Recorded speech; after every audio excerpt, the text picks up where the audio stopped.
I'm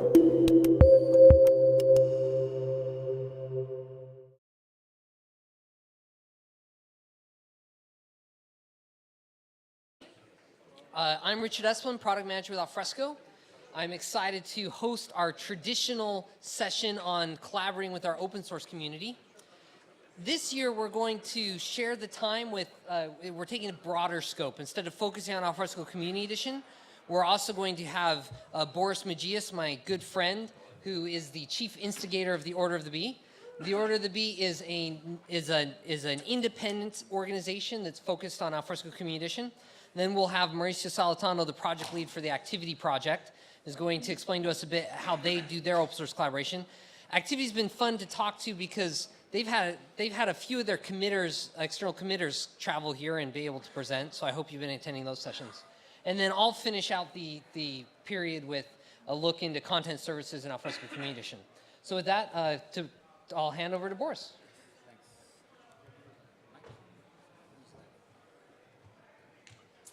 Okay, I think this is the first time that I'm going to have a microphone which is fixed here. I like to move a lot. So if I start moving my face like this, just forgive me. So the Order of the Bee. Who doesn't know the Order of the Bee here? Okay, so the Order of the Bee is an organization from the community that follows the metaphor that the bees are working together with the beekeeper to produce the honey. And it's going to benefit the beekeeper and the bees as well. If you want to know more, go to our website or talk to us. The people who are saying that they are members of the Order of the Bee will be able to tell you the whole story. The other story that I'm going to tell you now is a story that is from last century, actually. So when I was a kid, last century, I grew up believing that people were either good or bad, or things were either good or bad, that music was either good or bad, or people were beautiful or ugly. And this thing was quite influenced by movies, that you have the heroes that are extremely good and the bad guys that are, the only thing they want to do is be evil. Until I watched this movie, The Good, the Bad and the Ugly, where the good isn't that good. I mean, he's kind of, he's still better than the bad, but it's still not the good guy. And according to my mom, the bad is actually uglier than the ugly. So it was kind of a confrontation. It's like, maybe not there's pure evil or pure goodness that is not as we imagine it or as they want us to think of. So that's why we have yin and yang. So the reason why I use black and white slides is because, as you can see, I'm not very good at mixing colors. So sorry about that. But the thing here is that first I thought that it was two things, like good and bad, that were mixed together and make kind of one thing. But now I understand that it's actually one thing made out of two different things. So it's two is the same thing. And why I'm telling you this story? Because being one of the leaders of the Order of the Bee, an organization that we want to collaborate, I wanted to know, why do we collaborate? I mean, I know why I collaborate, but I want to help you guys, members of the community, to collaborate among you guys. So, to understand a little bit more, I had to study a little bit of anthropology, and I came up with this very nice proposal in terms of understanding human behavior by Helen Fisher, an anthropologist, which is actually based on Darwinian evolution. So why? Because a lot of people, when I tell them I do open source and all this stuff, say, oh, you're such a naive guy. People is mean. By nature, we're selfish. Are we selfish? And well, there's a book called The Selfish Gene, which is actually, if you look at DNA, is quite true. But there is a lot of collaborativeness in our nature. So this is why I call this the selfish collaborative gene. So what does Ellen Fisher say? So she divided the behavior of people in four phases: childhood, teenager, parent, and senior. For childs, they are self-centered.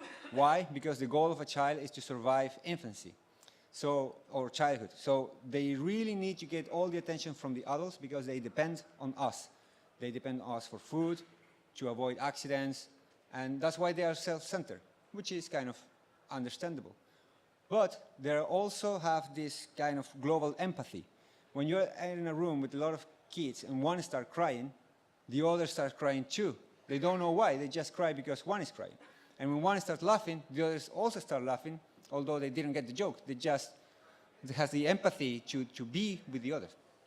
So think about this as a newcomer in the community. When a newcomer comes, they start asking a lot of questions. And most of the time, you think like, this guy is demanding too much attention for himself. Well, of course, he needs to survive the first step into being part of our community. And we have to be, as more adults, if you are one of those adults, have more passion and understand that this is the way that we have to receive newcomers. So think about a newcomer in a good way, because when you talk to a newcomer, what they think about other newcomers, you will see that they have empathy with them as well, because we were all newcomers in a certain time. We were all children in a certain moment. Then you have the teenager.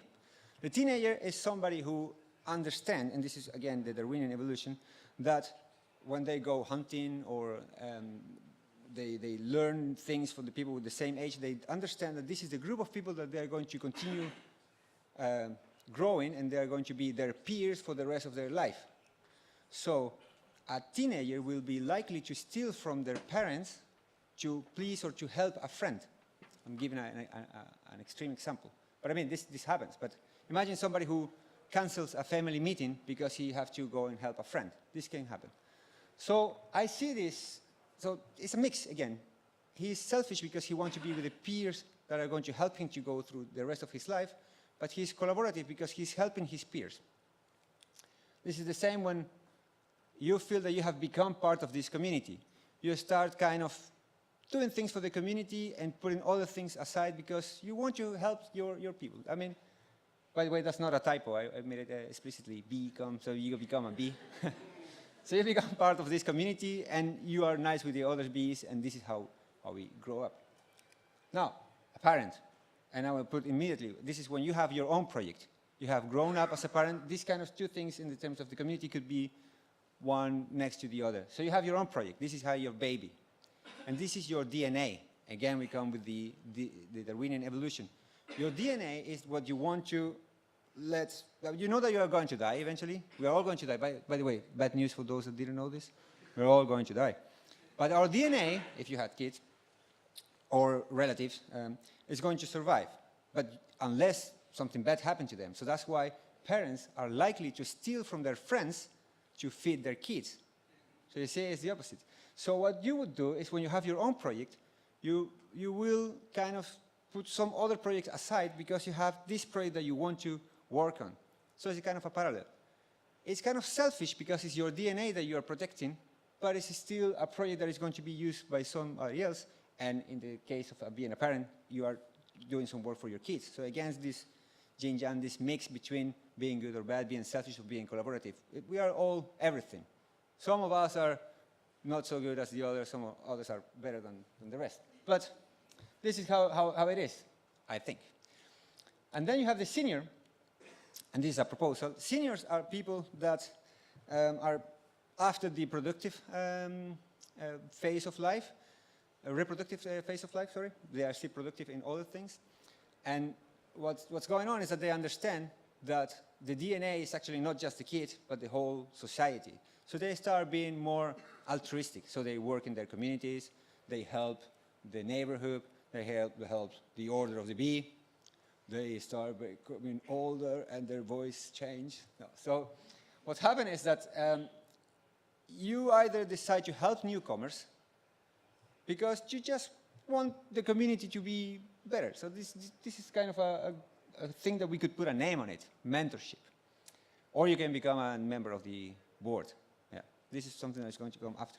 So you're doing things for the community. No, it's not just your own project, it's for the whole community. So 4 phases that I like a lot. So another psychologist, or I did a lot of research for this presentation. So Eric Fromm, he says that societies work best when people want to do what they have to do. This is true. I mean, you have to do something and you want to do it, you're probably going to do it nice. I mean, if you don't want to do it, you are going to arrive like this, okay, what do we have to do? So it's not going to work that nice. Let's rephrase it a little bit. So let's talk about communities, which is kind of talking about societies. Work best when people have to do what they want to do. This is nice, because you want to do something is exactly what you needed to do. And if we look at the order of the bee, when Alfresco decided to stop Summit, and they say, well, we're not going to do this conference anymore because we have Alfresco Day. What we wanted to do, it was to be here. I mean, to be talking to each other, sharing our knowledge, learning, connecting, collaborating. This is what we wanted to do. And luckily enough, that was what we had to do at that moment. And we did it, I think we did it great. I mean, if you had the chance to see the pictures from the beacon that I showed in the first lightning talk, we did a really good thing. So this thing worked. I mean, I believe that the future of the order of the bee, it is in the way that we can find things that we want to do, and that are exactly the things that we have to do to keep this community going. I mean, if we are all here, we have a very good chance that this is going to work well. So, Beacon is now DevCon. From the people that I've been talking to, this feels like a nice transition. So, Beacon was kind of a resurrection of the old DevCon. And now DevCon is becoming the continuation of Beacon, which sounds good. Why? Because all the things that we had to do that we didn't want to do, like finding sponsors, finding a venue, doing all the difficult work, we don't have to do it anymore. So it's good. So thanks, Kristen, Francisco, and all the guys that are there. So now what? So we have more time to do all the things that we want to do. And this is when we come on the status of the order of the bee. And so what we still are doing is we know that we just let everything for Alfresco to be done. This guy's one way was we wanted to still contribute, and the other thing is that they still ask us, please contribute. So this has been a good synergy to do DevCon. So I see DevCon as something organized by Alfresco and its community. We do help in providing content and providing room hosting, and I mean, it's been a good collaboration with all of us. And tweeting about it so that everybody knows about the organization. So this is one of the things that we are still doing. It's not that we are not doing conferences anymore, we're doing it in a different way, in a different contribution. Exactly what we want to do. So it's good.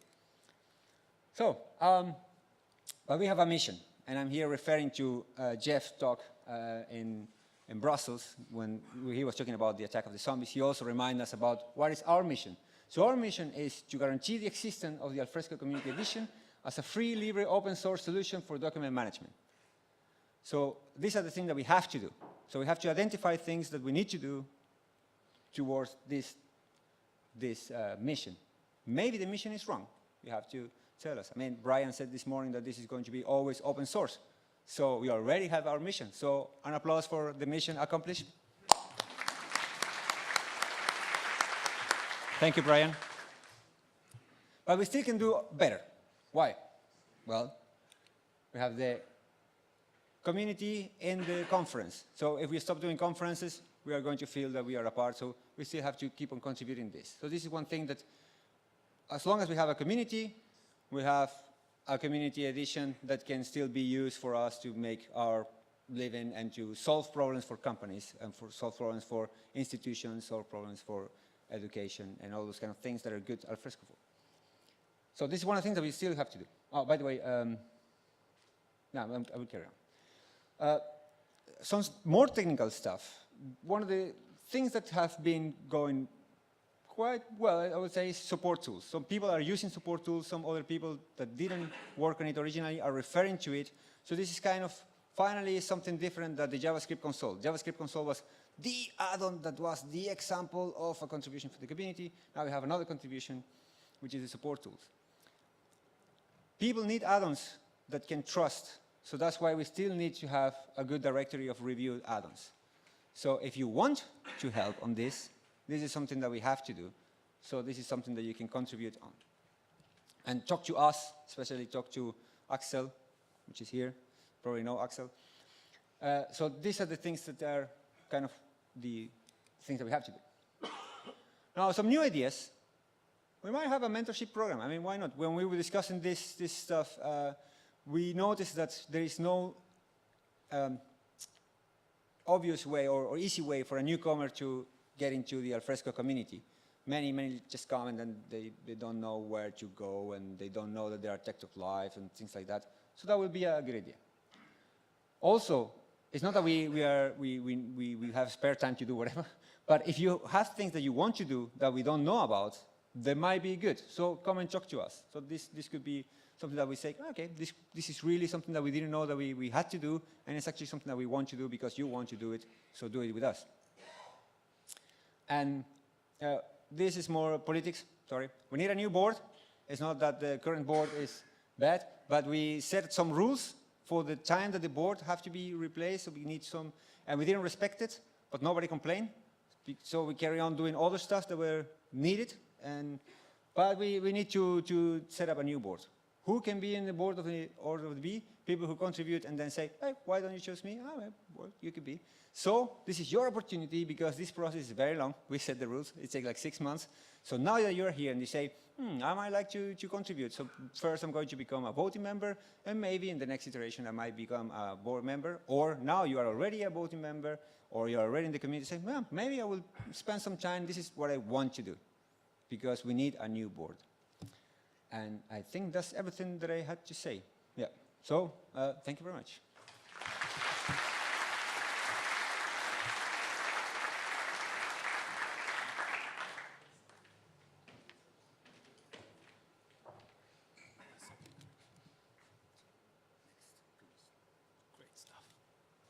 All right. Okay, so on my side, I will do a little bit more of the boring side of it. I will try to explain a little bit about our open source approach in Activiti and Activiti Cloud and the community that we are keeping there. So my name is Mauricio Salatino. I did a couple of sessions today about Activiti and Activiti Cloud. I'm acting as the tech lead in the project. But to be honest, the structure of the team working on Activiti and the community contributors of this community, it's quite flat.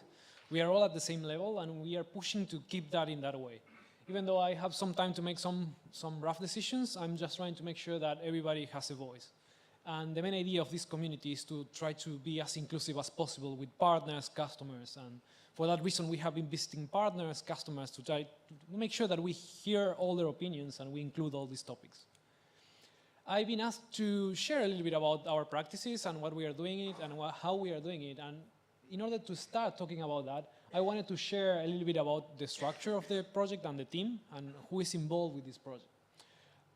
The Activiti community and Activiti Cloud as well, these two big projects are being sponsored by Alfresco, meaning that we are 3 core committers inside the company. We are paid by Alfresco to do this full time. And part of our job is to make sure that we engage with the community, we engage with partners, and we make sure that we try to include as many people that is interested in this project as possible. The 3 members of the open source project, and we are being sponsored by Alfresco, we are divided between experts in rules, in processes, and business automation, and also some industry experts. So we are looking a lot into the industry because most of the time these kind of projects that are very specific to something like content or BPM, they are very niche. So they tend to bring people together that only knows about that. And when we conform this team, we made sure that we have complete mixed backgrounds. So we can just create new BPM tools, but at the same time making sure that those tools are not reinventing technology that it's out there. And for us, that's a key thing. If I notice that we have too many VPM experts or too many rules experts inside the team, we need to make sure that we balance that. And part of that balance is also to engage with other communities. So part of our role as leaders in the community is to make sure that we go to other communities and we engage and we collaborate to some other communities. This is part of open source. So regarding the categories that Boriss mentioned before about being newcomer in a community, we as the Activiti community try to mentor as many people as we can to join our community, but at the same time, we need to make sure that we are newcomers in tons of other communities and tons of other related projects. And at the same time, we have a community set of experts, partners, customers, and hackers, and people that it's interested in the project, and they are joining that. And I want just to mention a couple of them that traveled from very, very far away, one from Canada, Igor, and Daisuke coming from Japan. We are using this event, and I think that that's part of what Boriss also mentioned, is that we are here to collaborate and to learn from each other. And also, it's a very good opportunity for us to meet face to face, because we have been working for a long time. We've without even meeting. But we all have the same common goals and same common standards of how we think that these projects should move forward. So we are engaged and collaborating. And that's why I think that having this flat structure on the team is really helpful. Some inspiration, I would recommend these 3 books. I picked these 3 books because I do believe that they created, so basically if you read these books, you will find out how do we work in open source communities in general. Open organization, it's a little bit more high level, but at the same time, when I read that book, I realized that I was working in that way, and they were clearly describing the way that open source people work. So if you are not so familiar with how to get involved with an open source project, these 3 books definitely tells you the big story. And most important is what do you get from open source projects, right? Not just the project, not just not paying for something, but how do you get from the overall experience? So I totally recommend you guys, if you're interested in open source in general, these 3 books gives you a very broad description of what to expect from open source projects. And at the same time, we are using these books and the principles described in this book to drive Activiti and Activiti Cloud communities. So how do we work? We do everything in the open. We just try to follow this open source way in everyday life. Unfortunately, and at the same time, it's a benefit. You don't do open source once a year. You do open source every day, every commit, everything that you do, right? And for that reason, we are doing nowadays like open stand-ups. So we do every day a review about what we are doing, and each team member can share what he's doing, if he's blocked or not. And you can definitely go and join that, just to start looking at what's going on there. We have a Gitter channel, which is open. You can join there and ask questions. You can just join to see what we are talking about, and maybe you find that we are talking about something that you are interested in, and you can start contributing in that area. We are very open to mentor new people, as Boriss mentioned. We mentor newcomers, and if you're interested in something, we can just definitely start talking about that. Most of the time, we change to, instead of just going and implementing new stuff and defining what are the new things, we are creating this request for comments, blog posts and articles where we said, okay, we are thinking about this area. What do you think about this? We know that there is no single solution for a problem, so we open it before implementing anything. We open it to the community to say, okay, what the community think about this. We can measure by the community answers if this is an important thing that we should be doing, or if it's something that we just push for the future. In the same way, we have an open roadmap that we are defining. It's like a short-term roadmap that we said, okay, in the next 3 months, we will be working on these topics. And these topics is, because you know that we are going to be working on those, you can definitely join us and ask questions and see if you can help or not. And again, once again, it's extremely important for us to make sure that we collaborate with the projects that we consume. And some of the projects that are around and that we know that people that it's going to use our project, it's also going to look into these projects. So we go out there and we just look into them. Examples of this for Activiti are Spring Cloud and Kubernetes and Keycloak for security. It's something that we have been interacting quite often. And then we are also looking at JHipster. How many of you guys knows about JHipster? Good. So if you are using these technologies, all these projects relates to each other. And there are several combinations of these things. For example, between the Spring Cloud and the Kubernetes communities, there are some mismatches. And because we are consuming both, we need to, as an open source project, we need to go there and collaborate with them so we can refine whatever they wrote, because they do not integrate well with each other. So we need to do that if we are using them. It's our duty as an open source project to collaborate and to give away to some other communities as well. So from my point of view, I would like to invite you all guys, if you're interested. If you want to become a collaborator in an open source project and you don't know what exactly, we are quite open to help you in the general sense, mentor people. And if you want to join us, I would recommend you to check at least our Gitter channel and our Git book to get started with this project. Activiti is it's kind of like becoming an umbrella of projects for business automation. So there are tons of topics in there that you might find interesting as a normal developer. Again, we target both two different communities or personas, which are like developers for using our libraries and all the software that we provide, but also we create also tools for business people. So for joining our community, you don't really need to be a Java developer or like a developer. You can just be a more high-level person that is interested in having these functionalities inside your company so you can get involved as well. And that's pretty much how do we work. If you are interested in more of the details and what other technologies are we using and what other communities are we interacting with, please feel free to ask questions. Thank you.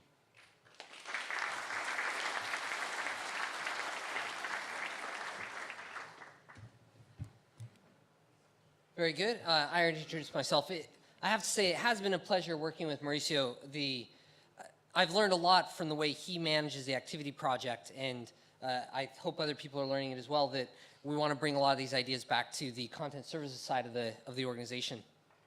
So this is my opportunity to give an update. We've done this a couple times for people who haven't attended these in the past. We do a regular triage of issues that are submitted to Alfresco in the Alf project in our Jira, and those issues sat for a long time. And about a year and a half ago, we cleaned it up. And part of that, when I closed everybody's issues and made them mad at me, was that I said, we will keep it on top of this time, so it's okay. And here's my chance to show that we've been keeping on top of this. We're not doing as many stats as we've done in the past because I don't have as much time as I've had in the past. But I think these are the high ones, the important ones. We're going to look at the last 12 months. There were 141 issues raised in the ALF project in Jira. Of those 141 issues, you can see that we resolved 100 of them. Resolved does not mean fixed. It means we made a decision and acted. It's done. Then we have 35 that the engineering team has accepted as things we should get to, 35 of the new issues created this year. And we have 6 that we're still making decisions on. I know Axel, a couple years has sat there for a while, but yours are complicated, so they're going to take a little. So that's those 141. Now, digging into that resolve state, you can see how many we actually fixed. So we put them into different states. Depending on what project they go into, there's some duplicates. So fixed, I counted fixed, done, and resolved all together. You get among those 3, I thought I wrote the total down, 32 out of the 141, which is a 23% fixed rate. Last year we were at, depending on how you counted, we were about 12, 13%. So we feel really good that we fixed many more of the issues that were submitted. So that's really good. We also, if you look at issues we resolved that were older than 12 months, there was an additional 67 issues there. And we fixed an additional about 23 of those, almost 30 of those, which brings the total fixed rate up to we fixed 40 of those, bringing the total fixed rate up to 32%. So let me say that again. We resolved 100 issues that were raised in the past 12 months. We resolved 167 issues, where 67 of those were older than the last 12 months. And if you count that whole fixed rate, that brings up to 32% of the issues we acted on. The others were closed for reasons like they were duplicates, we couldn't reproduce them, we considered they weren't a bug, met the design, or we deferred that action, things like that.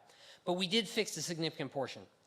One of the pieces of feedback we got previously was people felt like the issues they were submitting weren't getting acted on, or they were getting rejected for silly reasons. You might still think the reasons are silly, but we're fixing nearly a third of them. We're actually acting on them. Please do submit. It's interesting, in the past year, when we shared this at BCon, we were getting almost 2 issues every workday. About 10 issues a day, 10 issues a week were being submitted. We were dealing with in each triage. That's dropped to 3. Now, I don't understand that. It seems like the quality of the issues is higher. The ones that come in we're more likely to fix, and it's not just us. It's that people are doing a better job at submitting issues that we can act on. It is related to the 5.2 release. I wonder if the code quality is higher. I don't think it's that engagement's lower when you look at our other stats. So it's interesting. We'll keep monitoring that. If anybody has ideas, that'd be interesting to explore. Measurable ideas that we can actually validate. We accept 13 of these fixed issues had a patch attached label. When we do the triage process each week, if it looks like somebody's suggesting an actual solution, we call it patch attached.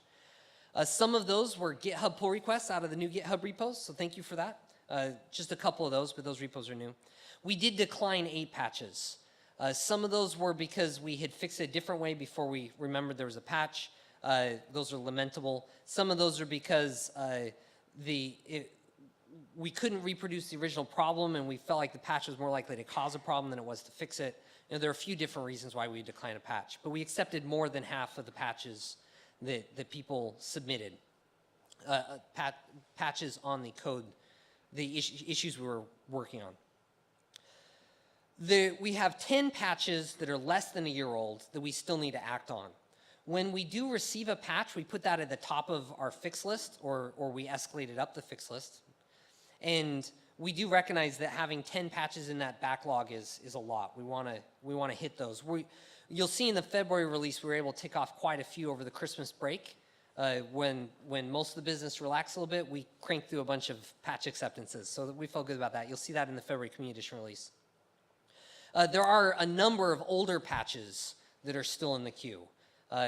Like I mentioned, there's 35 of those issues that are still in progress, and quite a few. I think our total in progress queue is 80 issues at the moment. I should have put that stat on here. So we have around 80 issues that we need to work on, that we want to deal with, we want to accept, but we haven't gotten to. So we're working on how to balance that with our other commitments. Now the statistic here I feel the worst about is that we only had 5 releases of Community Edition last year. The activity project's done every month like clockwork. When we moved from Subversion to GitHub, that was pretty disruptive, and we missed a number of releases while we rewrote build scripts, and then we realized the naming was all wrong, and then we were going to do a release, and we realized the artifacts were in the wrong location. So we believe all of that's ironed out. There will not be a January release. We had to take care of some escalations early in the month that postpone that, but we will have a February release, and our goal is to keep that monthly release cadence. So that's the statistics. If you have questions on this, please ask, come talk to me later. Glad to dig into this in more detail. I could talk ad nauseum, but most of you are not interested in nauseum, so we're going to move forward. To projects. Last year at BCon, I announced some projects we were working on that we were excited about. I want to give some updates and dive into some more detail. As I mentioned, we moved all of our build tooling from Subversion to Git. Our internal projects are on GitHub. Our public open source projects are on GitLab. That's mostly done. Our engineering team is working. Thank you for, I apologize. Our public open source projects are on GitHub. Our private internal projects are on GitLab. Thank you for the correction, as I see people making signs at me.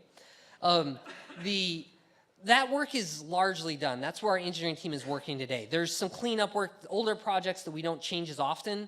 We still got to get moved over. There's some refinements to test and things like that. But for the most part, that project is completed.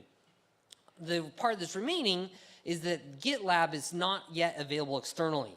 And we do have some customers and partners here who have access to the source code through Nexus as jars, but want access to the actual commit history. We recognize that. We intend to do that. It's a question of IT and getting, we don't want to do this on a one-off basis. We want to automate the process to make it so we can turn people on and off and keep track of who had access to what when, and that's going to take some work, so we got to get that done. Next project is, I want to be clear about some changes we're making to the heartbeat in our product. It's one of those plumbing things that people don't normally care about, but we just want to be really transparent. Our commercial products report on usage back to us on a regular basis. We call that the heartbeat.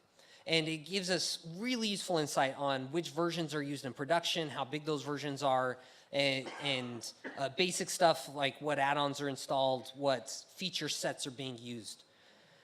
Really helps me as a product manager to be able to know, this is something that maybe we shouldn't be investing in because it's never used. Here's an old version we should keep supported longer because it is getting used, things like that. We have changed the way that heartbeat works internally. It doesn't really affect the product too much so that we get better reports. That's great. In the next releases of the product, we're going to start tracking additional granularity, which modules are installed, which database it's talking to, OS version, things like that. We are currently looking to see if that monitoring information that we're accepting is useful for our customers. If it is, then we'll figure out a way to make sure you can have that information as well. We're going to turn it on first so we get that data and can start to have that conversation. We are also, in the next release in February, going to start phoning home in Community Edition. Currently, there is a what we call a logo pixel, which pulls an image from our servers so we can see when people are using share. That's really useful, but it's really bulk data. It's not really reliable. It makes it hard for me to go to people and say, look, marketing team, you see how much community edition growth is going up or down. This is how our investment relates to that. This is what we should do differently. We need to be more proactive and have clear analytics on that. So we're going to do that in community edition. You can turn it off by putting a message. It's just a property in the global properties file. But we really hope you don't, because I need that for my job. So don't all turn it off. If you do have specific concerns, if you want to know details, if you want ways for us to expose it in the UI so you can bring it into your systems, please have that conversation with me. We're not being secretive about this. I've documented it in the Jive community, in our developer community at community.alfresco.com. We want to engage with you. But we need this data to be able to manage our investment and make sure we're doing the things that give you the most benefit with the money we spend. Next project. We announced earlier in our last event, the DevCon, that we have a set of internal tests, our test automation server integration tests, and we want to release those as open source so that people can benefit and use them for their use cases. We did not get that done. Apologies. It didn't get done, but it wasn't forgotten. Instead of completing that goal, we needed that team to work on other automation tasks related to the move to Git and some of these other things that require to get products out the door. That's largely done now. We're getting back on to open sourcing TAS. We expect you to see results of that this year in short order. We'll see what short means. Oh, the other thing I want to mention on Heartbeat is I noticed my notes. The reporting is anonymous out of the open source products, so that's something we're doing. The next item is increasing the number of our integration tests for our open source products. Not only are we going to make TAS available, but we want to increase the range of products that are TAS tested. So we haven't yet created a deep suite for share, for instance, so we need to work on that. Next item is the developer experience. We recognize that when a newbie comes to our community and is in that mode of asking lots of questions, as Boriss talked about, our documentation is fairly scattered. We have a lot of great information, but it's in a lot of different places. And it takes a certain level of expertise to navigate. And we need to make that easier. So we're going to work on bringing that documentation to a single place and creating better tools for people to get started with Alfresco. We've been doing interviews. We've been looking at solutions for that and figuring out how to do that. That's largely Oli's project, so if you have specific feedback, he'd be very interested in hearing it. The other item we talked about last year was our architecture map. And we pointed into the Alfresco GitHub project, an Arch map project, where we had I think at that point in time, there were 2, maybe 3 articles that went into details about specific parts of our architecture, the versioning being the one that I worked on the most. I'm kind of surprised. Nobody mentioned that to me in the last year. I still think it's valuable, so we're going to keep working on it. But if you're not going to use it, then maybe we'll do other things. To try and, so we are going to increase the coverage of architecture map. One way we decided that having it in a separate place isn't the most effective way to do that. So that Arch-map project isn't going to be updated as much. Instead, we're moving that documentation into the code bases in GitHub where the code is that's being documented. Specifically, you'll see that on the content repository has a bunch of new information in the docs directory. Search and Discovery added a number of additional articles about that part of the product, but they haven't yet moved it into their repos. It's still in that Arch map tree. And the records management team has done a good job documenting the records management and governance services in the documentation folder there under RM Community. You'll also notice that Share is now on GitHub. So everybody who's asked me for that is done. Thank you, David Webster and team. A number of those team members are here today. Share, Surf, and Surf web scripts are all in the Alfresco project. This is Dave's blog post. It's got a few more paragraphs. If you're interested, if you go to community.alfresco.com, you can read it.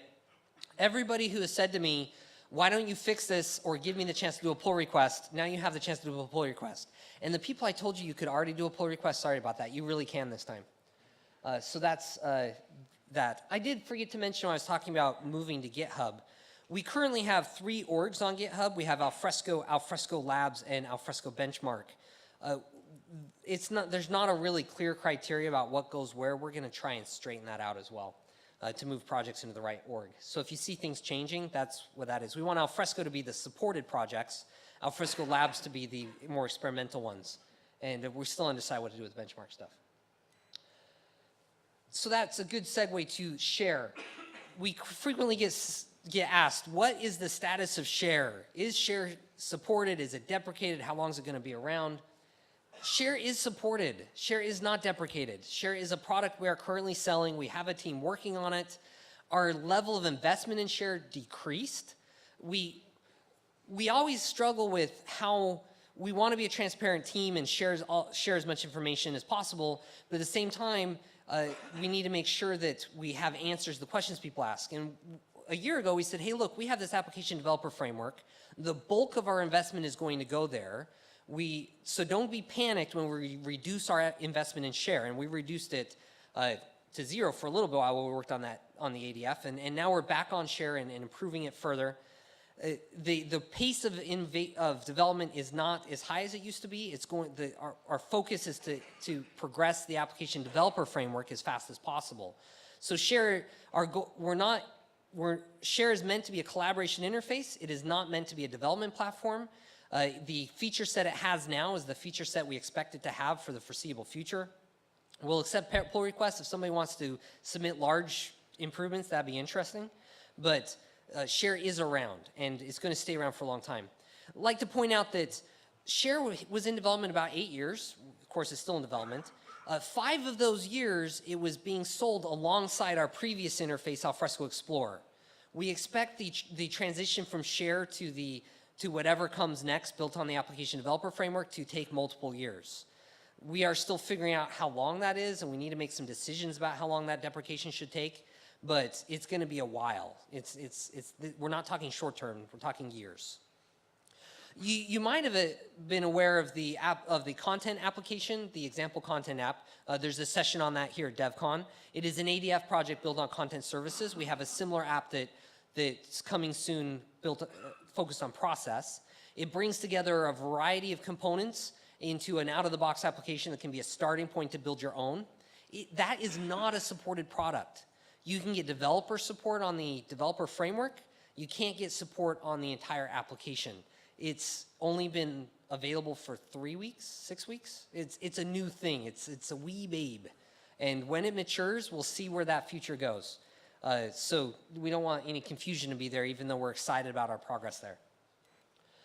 So that leads to some important questions we need to answer over the coming year. We do not have the answers to these questions. We're very interested in you having conversations with us on these topics. I already mentioned we need to decide on that timeline for an eventual shared deprecation, emphasizing eventual. Now that we're on GitHub, GitHub has issue tracker. A lot of people like the GitHub issue tracker. The Activiti project's using it. The ADF is using it.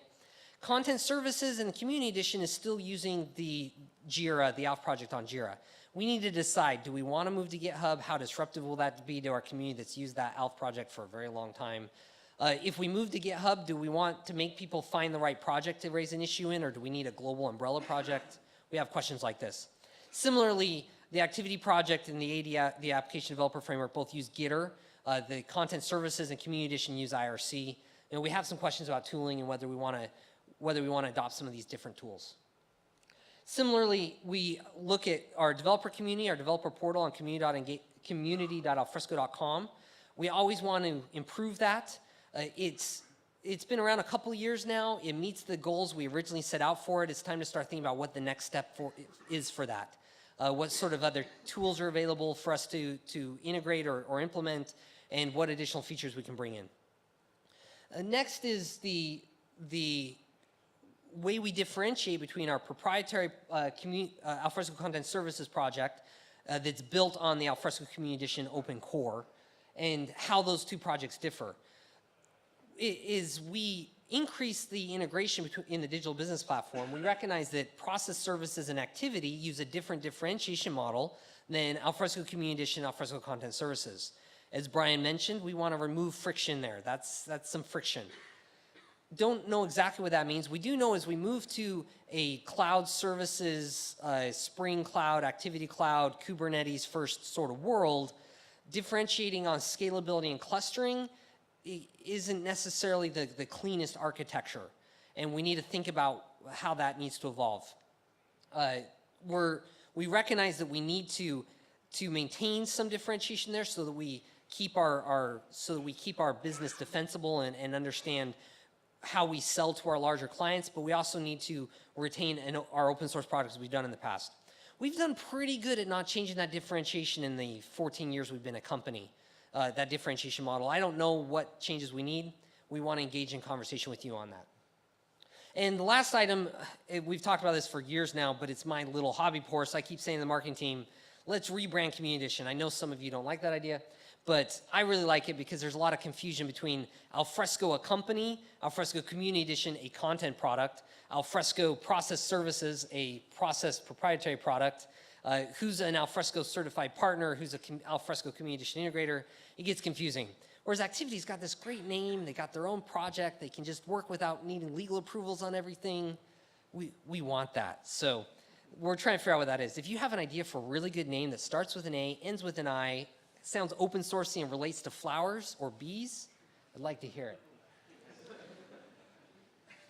That's the topic.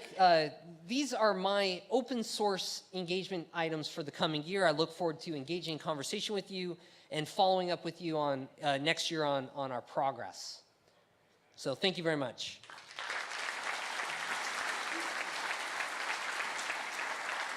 You